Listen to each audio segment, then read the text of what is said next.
ണേയും അന്ധത തങ്ങുന്ന മനസ്സിനറകളിൽ അറിവിൻ്റെ നെയ്ത്തിരി വയ്ക്കാൻ.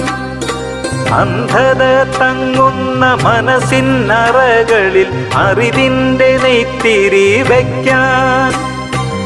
അവിവേക ചിന്തകൾ മാറ്റിയോരുൾത്തടം അണയാത്ത വെട്ടമായി തീർക്കാൻ. അവിവേക ചിന്തകൾ മാറ്റിയോരുൾത്തടം അണയാത്ത വെട്ടമായി തീർക്കാൻ.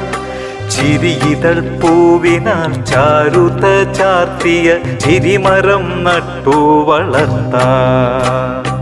ചിരിയിതൾ പൂവിനാൽ ചാരുത ചാർത്തിയ ചിരിമരം നട്ടു വളർത്താൻ.